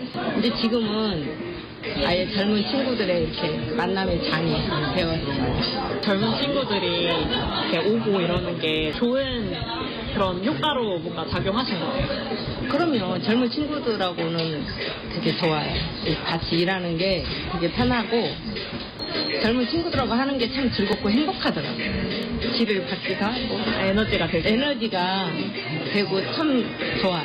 아이돌 그룹 뭔가 작품 찍고 이랬다고 하셨는데 그 얘기도 한번만 해주실 수 있어요? 아이돌은 정동원이 먼저 와서 여기서 촬영해서 업로드 시켰거든요. 그동안 또 이렇게 왔다가 가셨고 김경욱 씨가 이제 김홍남 부캐로 활동하잖아요. 그분도 오시고 세븐어스, 뭐 NCT 며칠 전에 업로드를 해가지고 지금 그래서 NCT 노래 많이 틀어주시는 거예요? 네, 틀어주는 거예요. 왜냐면 그 팬들 틀어주니까 너무 행복하대. 여기 와서 이렇게 듣고 가니까. 그리고 옛날 감성 그 아이돌 가수들도 와서 되게 좋다고 그러면서 느끼고 갔어요. 네, 이렇게 들으셨듯이 젊은 사람들이 옛날 다방 같은 공간에 새롭게 유입이 되면서 사장님들도 많이 활력이 되신다 이런 이야기를 해주셨고요. 또 후반부 인터뷰에 들으셔서 아시겠지만 제가 이 다방에 1시간 조금 넘게 있었거든요. 근데 계속 남자 아이돌 그룹 NCT 노래가 나오더라고요. 그래서 보통 이 정도면 그 그룹 멤버의 생일 카페라든지 아니면 뭐 단독 공연장이 아닌가 싶을 정도로 NCT 노래가 너무 많이 나와서 조금 의아한 생각이 들었는데 알고 보니까 요즘 레트로한 공간들이 유행을 하니까 앞서 언급했던 여러 아티스트 분들 뭐 정동원 씨나 뭐 개그맨 김경욱 씨, 세븐어스 그리고 NCT 같은 분들이 팬들을 위해서 촬영하는 자체 컨텐츠를 여기서 촬영을 많이 하시나 봐요. 네. 그래서 지난주에 NCT 분들이 예전에 촬영했던 방송분이 공개가 돼가지고 다방에 온 시즌이 NCT 팬분들이 많았던 거더라고요. 그래서 이렇게 팬들이 방문을 하면은 고마운 마음으로 그 가수 노래를 틀어준다고 하신다고 합니다. 네. 레트로 장소가 모두 힙지로에만 있는 건 아니잖아요. 다른 장소도 또 추천해 줄 곳이 있을까요? 네. 일단은 앞서 말씀드렸던 을지로 일대에 굉장히 많은 노포식당이나 다방, LP바, 레트로 편집숍 등을 찾아보실 수가 있고요. 사실 서울에 거주하신다고 하시면 가보실 곳이 굉장히 많습니다. 을지로에서 종로 3가 쪽으로 쭉 올라가게 되면은 종묘 옆쪽으로 나 있는 길 이름이 서술락길인데요. 이 서술락길이 최근에 젠지 사이에 떠오르는 핫플레이스입니다. 네. 종묘 벽을 마주하고 있는 뭐 오래된 미용실이나 레트로한 컨셉의 식당들이 곳곳에 위치하고 있기 때문에 한번 가보시는 거 추천드리고 싶고요. 그리고 저 역시도 을지로 다방에 갔던 날에 이렇게 쭉 걸어가지고 서순락길까지 산책을 하고 이제 근처 레스토랑에서 밥을 먹었어요. 이건 조사하고 들어간 게 아닌데 딱 들어갔는데 생각지도 못하게 그 레스토랑에도 자개장, 뭐 옛날 무늬의 부채 이런 것들 레트로한 컨셉으로 꾸며져 있더라고요. 그래서 일상 곳곳에 레트로 열풍이 스며 있다는 것을 실감하는 하루였고요. 추가로 서울에서는 서촌, 북촌, 삼청동, 은평, 한옥마을 등을 방문을 하시면 한옥과 함께 레트로한 컨셉의 문화공간을 만나실 수가 있습니다. 또 워낙 서울에는 궁이 많잖아요. 네. 궁 근처에 방문하시면 레트로한 장소를 마주치기 편하다는 점 꿀팁으로 전달해드리고 싶고 또 제가 서울만 말씀드려서 조금 서운하실 수 있을 것 같아서 말씀을 드리면 각 지방에도 레트로한 장소가 많이 있다는 점도 덧붙이고 싶은데 요즘은 특히 앞서 말씀드렸던 국립민속박물관처럼 지자체에서 직접 레트로 거리를 조성한 경우도 많이 있습니다. 목포에 있는 시화 골목이라든지 담양 추억의 골목, 울산 장생포의 고래문화마을 등이 있고요. 제가 언급하지 못한 곳들 중에도 많이 있으니까 각 지역에 방문하실 때 한 번씩 레트로 검색해 보시는 거 추천드리고 싶습니다. 네, 1700님이 1990년대 중반 제가 중학교 시절 옆집에 살던 대학생 누나가 LP로 음악을 듣던 게 너무 신선했는데요. 지금은 제가 중년이 돼서 LP 음반으로 다시 음악을 듣고 있습니다. 레트로 열풍이 저에게는 너무 반가운 일입니다 하고 문자 보내주셨어요. 근데 우리가 레트로하다는 표현을 보통 음악에 많이 붙이잖아요. 네. 그러니까 레트로 음악이 특정 장르를 지칭하는 거예요? 네, 말씀해주신 대로 보통 레트로라고 하면 음악을 굉장히 많이 떠올리게 되는데요. 혹시 레트로풍 음악이라고 했을 때 떠오르는 가수가 있으실까요? 저는 저의 학창 시절에 들었던 90년대 음악들이죠. 네네. 저 같은 경우에는 저도 이제 나이가 들어갈 수 있지만 학창 시절에 들었던 원더걸스의 노바디, 텔미 이런 노래들이 기억이 나는데 가수분들이 보통 컴백하기 전에 기사를 띄우실 때 타이틀로 복고풍 음악, 레트로풍 음악 이런 표현들을 많이 쓰시는데 그 기사들을 들어가 보면 장르가 되게 다양해요. 우리가 쉽게 오해를 할 수 있는 점이 레트로 하면 특정 리듬이나 분위기를 가진 장르를 말하는 것이 아닐까라고 착각을 할 수 있는데 앞서 말씀드렸듯이 레트로라는 개념 자체가 과거로 돌아가려는 경향 그 자체를 말하기 네. 때문에 레트로 음악이라고 해서 천편일률적으로 하나의 장르를 가리키지는 않습니다.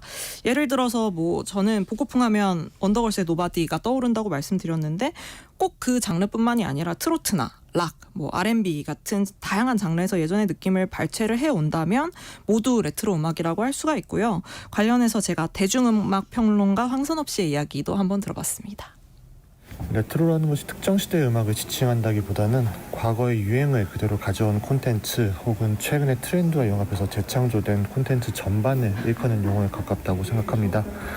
같은 레트로라고 해도 반영되어 있는 장르나 사조가 전부 제각각이기 때문에 그 스타일은 모두 다를 수밖에 없을 것 같고요. 그렇게 특정 시대나 스타일로 묶는 것은 무리가 좀 따르지 않나라는 생각입니다. 최근에는 보통 90년대 유행이 많이 활용되는 것 같고요. 그 정도의 콘텐츠들이 중장년층에게는 노스텔지어를, 젊은 세대들에게는 겪어보지 못한 신선함을 가져다주기에 알맞기 때문이 아닐까 싶습니다. 네, 이렇게 레트로풍 음악이라는 것이 특정 시대의 음악 트렌드가 다시 돌아오는 것을 통칭한다라고 이해를 해주시면 될 것 같고요. 음악을 들었을 때 과거의 어떤 순간을 떠올리게 하고 특정 시대의 장르를 오마주했다라고 하면 레트로 음악이다라고 말합니다. 전 교수님이요. 네? 원더걸스요? 라고 제가 처음에 들었던 그 느낌을 똑같이 문자로 보내주셨고요. 이슬님 소방차? 정재영님은 정영록 이렇게 이렇게 보내주셨어요. 사람마다 레트로하다라고 느끼는 과거의 시점이 다르기 때문에 그렇죠. 네. 과거로 돌아가고자 하는 움직임 그 자체가 이제 레트로라는 얘기잖아요. 그렇다면 음악 외에 또 레트로를 붙일 수 있는 분야가 있을까요? 네, 다양한 분야가 있을 것 같은데요. 레트로를 붙일 수 있는 또 다른 대표적인 분야가 패션입니다. 개인적으로는 이 패션이 가장 레트로 열풍을 눈에 띄게 관찰할 수 있지 않나 싶은데 최근에는 Y2K, 올드머니룩, 긱시크룩 같은 것들이 크게 유행을 했었죠. 먼저 Y2K는 다들 많이 들어보셨을 것 같아요. 본래의 의미를 살펴보면은 연도, 이어의 Y, 그리고 2000을 뜻하는 2K, 이제 K는 킬로의 앞자를 딴 거고요. 그래서 이렇게 Y2K 합성어로 만들어진 건데 1990년대 당시에 컴퓨터가 2000년도 이후의 연도를 제대로 인식을 하지 못해서 생겨난 에러. 그러니까 밀레니엄 버그를 뜻하는 용어래요. 원래는. 근데 이 용어가 상징적으로 90년대 말에서 2000년대 초의 패션이나 문화적 트렌드를 말할 때 주로 사용이 되고 있는데요. 패션적인 측면에서는 컬러풀한 느낌이 강하거나 아까 말씀드렸듯이 과장된 실루엣, 펑퍼짐한 바지 같이 그런 실루엣 들이 있거나 메탈릭한 소재를 활용해서 미래적인 이미지를 표현하는 경향을 띠고 있다고 합니다. 대표적으로 걸그룹 뉴진스나 에스파 같은 사례를 들 수 있을 것 같은데요.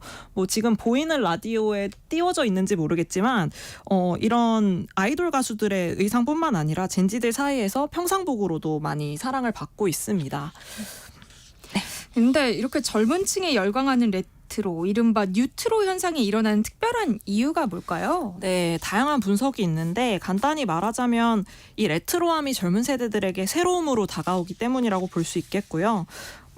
이 현재 10대나 20대니 분들이 00년대 이후에 태어난 분들이기 때문에 8, 90년대 기억이 없대요. 그래서 이 레트로한 것이 보여주는 색다름에 이끌려서 과거의 것들을 파고드는 그런 뉴트로 현상이 짙어지고 있다는 것이고, 또 하나의 이야기로는 콘텐츠 시장이 진화하면서 알고리즘에 따른 맞춤형 콘텐츠 소비가 주된 경향이 되고 있잖아요. 이러한 흐름에 발맞춰서 뭐 누군가가 생산해낸 콘텐츠가 아니라 직접 발굴하는 그런 것들에 익숙해진 젠지 세대들이 옛 자료들을 직접 발굴하고 재조합하면서 진화한다, 이런 이야기로 볼 수가 있겠습니다. 네. 설지연님이 PD님 첫 생방송인데 엄청 잘하시네요 라고 보내주셨고요. A씨님도 막내라니 응원 문자 보냅니다 하셨어요. 김진철님은 막내 PD님 목소리가 좋아요. 발음도 또박또박 아나운서보다 좋네요. 감사합니다. 오늘 첫 방송 주화영 PD의 레트로 열풍에 대한 이야기 나눠봤습니다. 다음 주 수요일에는요 다시 강소연 PD와 함께하는 체험 삶의 현장으로 돌아올게요. 오늘 말씀 고맙습니다. 감사합니다. 지금까지 아나운서 전주리였습니다. 저도 여기서 인사드릴게요. 고맙습니다.